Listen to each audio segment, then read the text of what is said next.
Oil, the lifeblood of modern civilization.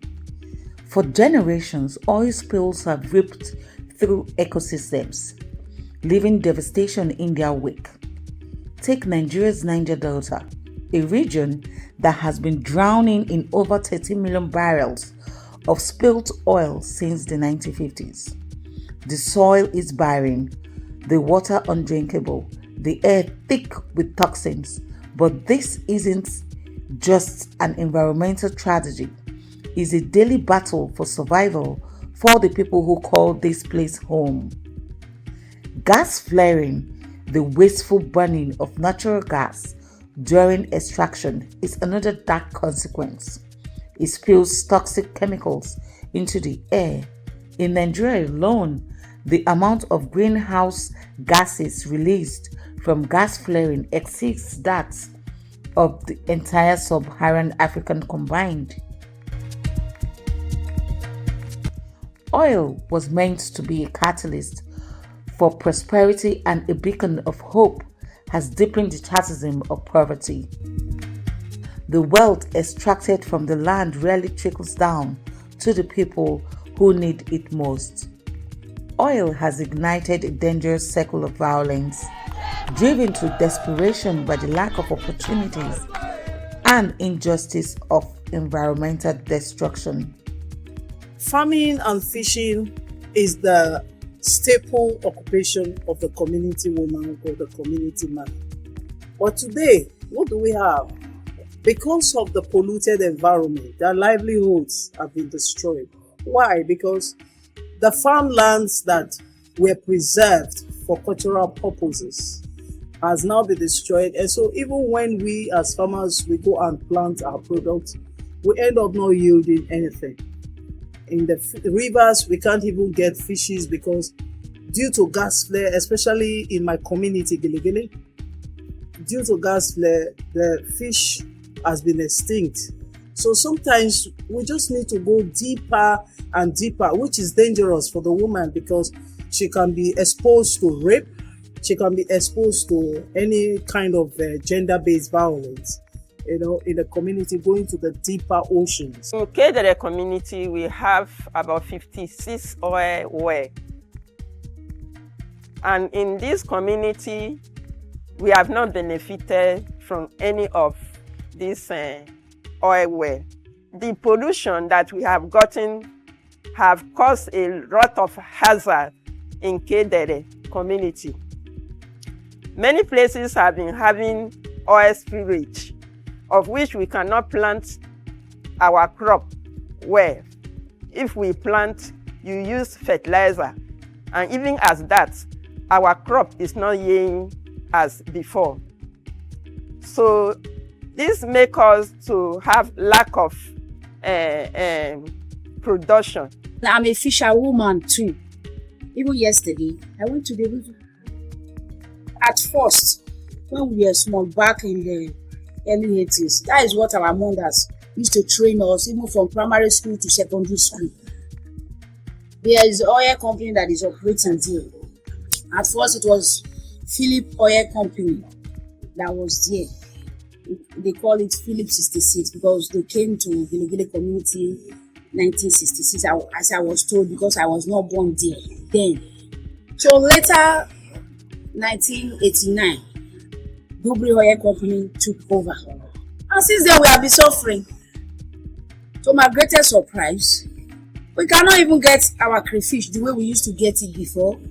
Our periwinkle, our crabs, we cannot get them the way we used to get them before. Even our water snake. Even that of the periwinkle, as I'm talking to you now, hardly you cannot even see periwinkle because before, when the water gets dry, that is low tide. You go to the corner of the river, you will pack periwinkle. The one that you know that you can consume. You pack, and even if you want to sell, you can sell. That of the crab too, and that of the crayfish, even the fishes. Would you believe that as of yesterday, I brought one crab from my cage. My children were happy. I caught one from the camp. My children were happy for seeing just two crab. And before it was not like that. But look at what gas flare have caused for us. It pollutes air, causing different type of sickness. The carbon that is the gas is emitting there is causing so many sickness for us. Amidst the despair, there's a flicker of hope. The people refuse to be silent.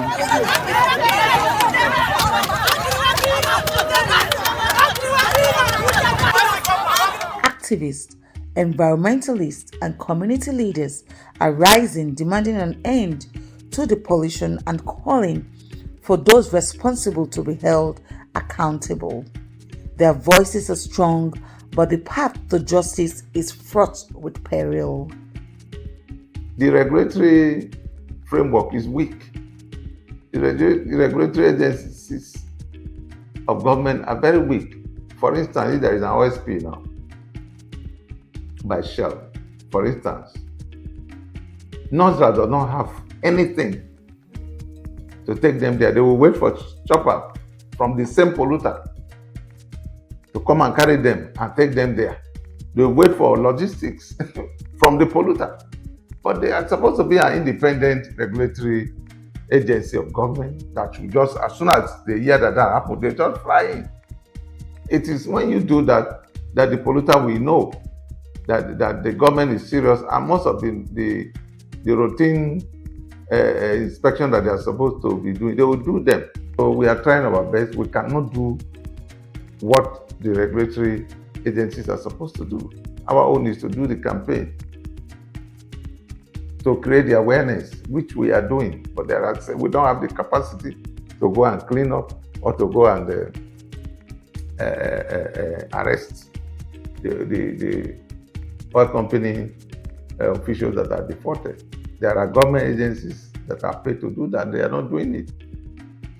Too often, governments have become complicit, siding with powerful oil giants, shielding them from accountability. Laws are ignored, fines are reduced to mere slaps on the wrists, and those who speak out are silenced. A new and alarming trend is now emerging as oil giants like Shell and Ajib begin to divest their holdings. They are leaving behind a legacy of pollution and broken promises. They are abandoning contaminated lands and devastated communities, often without cleaning up their mess or offering fair compensation to those they've harmed. The question now is, how do we stop them from simply walking away from their responsibilities? Divestment is not even the solution to climate change nor to climate justice, but accountability and taking responsibilities of whatever the IOCs have done in the environment is what can bring preferred solution to our farmers and our livelihood. Well, I would advise countries who are beginning to think that oil means development to them to have a rethink. Countries who are beginning to think that oil is going to boost their economy to have a rethink, because a clear example of what oil can do to you is what is happening in the Niger Delta. Because of oil, Nigeria has lost lots of lives. Because of oil, someone like Ken Saruwa was murdered and his kinsmen. Because of oil, the Niger Delta has no clean air to breathe. Because of oil, the Niger Delta has no arable land to farm. Because of oil, our waters are being polluted on a daily basis. Because of oil, there is no human rights respect for human rights abuses in the Niger Delta. Because of oil, the livelihoods in the Niger Delta is gone. Because of oil, Nigeria's economy is weak because they are totally dependent on fossil fuel, and based on that, they are not thinking outside the box. So for countries who are thinking that oil will bring about developments to them, I would advise them to look at the Niger Delta and describe the type of development that is in the Niger Delta and know if that's exactly what they want for themselves. In Ghana, some years ago, Ghana has a robust fish industry that can give them over $1 billion per annum. But because they decided to venture into oil, because the oil companies have told them that oil is going to bring about development, they're going to have good standard of living and all of that, they decided to venture into oil and reduce their concentration on the fisheries departments, the tilapia fishery department. And the first 1 or 2 years, a miserable $600 million was what they were able to get, as compared to a booming $1 billion plus just from fish. So it's very evident that if we develop our source of alternative source of income for the country, we rely more on agriculture rather than oil, the country will be better off, because there will be no pollution, there will be clean air for people to breathe in, there will be no polluted streams, there will be more fishes for people to sell, there will be more arable farmlands for people to farm, and also there will be reduced conflict in terms of climate change-induced conflict in most of these communities. The fight for justice must transcend borders. Transcontinental solidarity is the key. Together, we can hold these polluters accountable and ensure the communities receive the justice they deserve. Constitution of the Federal Republic of Nigeria, 1999, which is a supreme organic law. The law under Chapter 4 recognizes the right to life, and in Section 20, it recognizes the fundamental right to clean and healthy environment. Regrettably, the oil companies have violated these provisions of the Constitution without any remedy accruing to the people. Beyond the provisions of the Constitution, we also have other acts of parliament and regulations. For instance, there is the National Environmental Standards and Regulation Enforcement Agency Act, which people refer to as NESRI. Under that law, all oil companies are required to carry out periodic impact assessment of their activities in the impacted areas. The law is not that you only carry out environmental impact assessment when you are starting or commencing your operations. But any time a particular area is polluted, they are mandated under that law to also carry out such impact assessment. But they don't bother with that.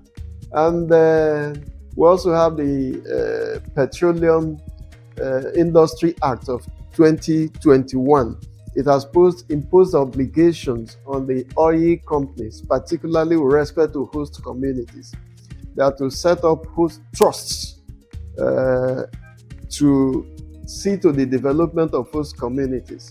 But from experience, most of the trusts already set up, they are not even working, they are not effective. So we don't have a problem of aspects of laws.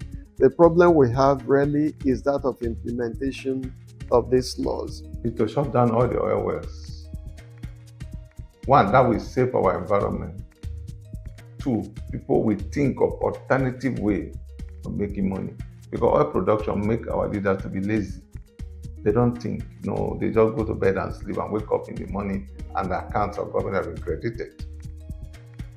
And because most of them will not visit Niger Delta till the end of their life, they don't know the mess the oil business is generating in the Niger Delta where the people live. So I think that the only policy I will bring out, because oil production also breeds corruption. The window for holding polluters accountable is closing, but it hasn't shut completely. The fight is far from over, and the stakes couldn't be higher for the communities living in the shadow of oil extraction. This isn't just about justice, it's about survival.